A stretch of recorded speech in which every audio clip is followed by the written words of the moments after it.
एक आदमी अपनी बीवी से गुस्से में बोला कि दिल करता है तुम्हारे टुकड़े टुकड़े करके तुम्हें फेंक दूं। साथ वाले घर से आवाज आई, चाचा इसका दिमाग हमारे घर भेजना।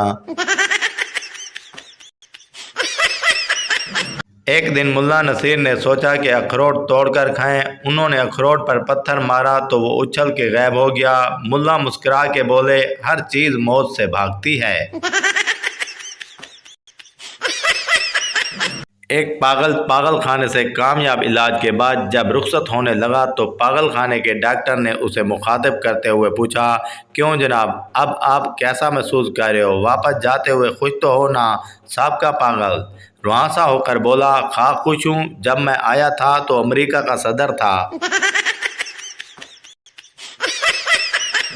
फ़कीर सहरी के वक्त शेख के घर गया और आवाज़ लगाई, मैं अल्लाह का मेहमान हूँ। शेख उसका हाथ पकड़कर मस्जिद ले गया और बोला, ए गारे अल्लाह दा। मालिक मकान ने चोर को पकड़ा और बोला, बेहतरी इसी में है कि तुम सारा सामान यहीं छोड़ जाओ। चोर, जनाब ये कैसे हो सकता है? आधा सामान तो आपके हमसायों का है। आदमी बेकारी से घर घर जाकर तुम्हें भीख मांगते हुए शर्म नहीं आती? भिखारी, क्या करूं, मेरे घर आकर कोई भीख देता ही नहीं। बाबा जी कहते हैं कि घर से बाहर निकलने पर गोली मारने का ऐलान भी हो जाए तब भी पाकिस्तानी बाहर ये देखने के लिए जाएंगे कि गोली मार रहे हैं या नहीं। जज, तुमने इस डॉक्टर की घड़ी क्यों चुराई थी जिसने तुम्हें मुफ्त दवा दी थी? मुल्जिम, जनाब डॉक्टर साहब ने कहा था दवा 4 घंटे बाद पीना और मेरे पास घड़ी नहीं थी। किसी से सुना था कुत्ता पीछे लगे तो फौरन बैठ जाओ। घर वापसी पर एक दिन कुत्ता मेरे पीछे लगा, मैं बैठ गया, कुत्ता भी वहीं बैठ गया, फिर हम 2 घंटे बैठे रहे। बूढ़े आदमी पर लड़की छेड़ने का केस था। जज, इस उम्र में लड़की छेड़ते हो, माफ़ी के लायक नहीं हो तुम। 80 साल का बूढ़ा बोला, मेरी भी तो सुनिए। जज, कोई 20-22 साल के लड़के नहीं हो जो तुम्हारी सुनी जाए। बूढ़ा, साहब 60 साल पुराना केस है, जिसको छेड़ा था वो भी अपने पोते के साथ आई थी। एक शख्स की बीवी का इंतकाल हो गया। वो ऊंची आवाज़ में रोते हुए बोला, नेक बख्त, क्यों मुझे भरी दुनिया में अकेला छोड़कर चली गई हो तुम। उसको यूं शिद्दत से रोता धोता देखकर पास खड़ी आंटी अपनी सहेली से बोली, इतनी मोहब्बत करने वाला आदमी है ये, अगर इस आदमी का एड्रेस मेरे पास होता तो मैं इससे शादी कर लेती।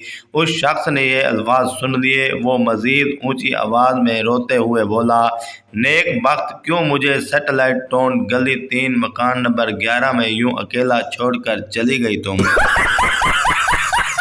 4 नशई नशे में धुत थे। इतने में एक नशई ने एक घर का दरवाज़ा खटखटाया। अंदर से औरत ने पूछा, कौन है? नशई बोला, ज़रा बाहर आकर अपने शोर को पहचान कर ले जाएं ताकि बाकी लोग भी अपने अपने घर जा सकें। बीवी अपने शोर से, क्या मैं कभी तुम्हारे ख्वाब में आई हूँ? शोर, कभी नहीं। बीवी, क्यों? शोर, क्योंकि मैं आतल कुर्सी पढ़कर सोता हूँ।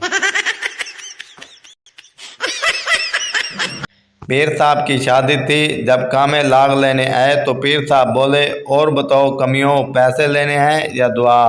सब बोले, मुर्शिद पैसे की करने, दुआ ही लवांगे। मिरासी की बारी आई तो पीर साहब बोले, और तुम बताओ पैसे चाहिए या दुआ? मिरासी, बाबा जी 20 रुपए की दुआ दे दें और 480 नकद दे दें।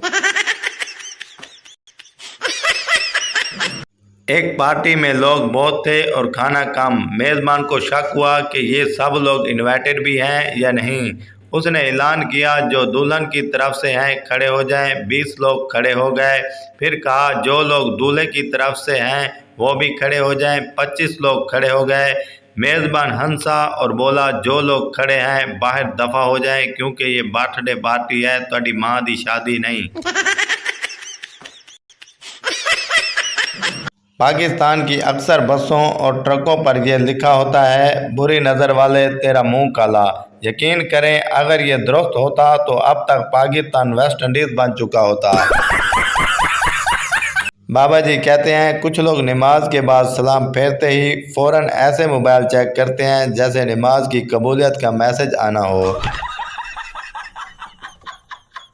छोटे बच्चे ने अपनी मम्मा से पूछा, मम्मा आपकी और पापा की शादी कैसे हुई? बस बेटा, मैं और तुम्हारे पापा फेसबुक पर मिले थे। मैं इन्हें अपनी तस्वीर सेंड करके कहती थी कि देखकर डिलीट कर देना, लेकिन वो नहीं करते थे। फिर मजबूरन मुझे इनसे शादी करनी पड़ी।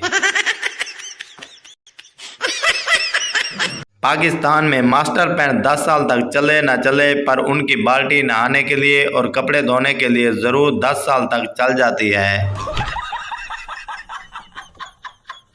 लड़का, मैं बहुत मेहनती सादगी से रहने वाली नहायत फर्माबरदार लड़की से शादी करूंगा जो घर को संवार के रखे। लड़की, मेरी नज़र में एक लड़की है ऐसी। लड़का खुशी से, वो कौन? लड़की, हमारी काम वाली।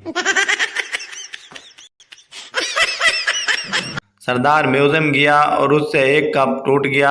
ऑफिसर, तुमने 500 साल पुराना कप तोड़ दिया है। सरदार, रब का शुक्र है, मैं समझा था कि निया है।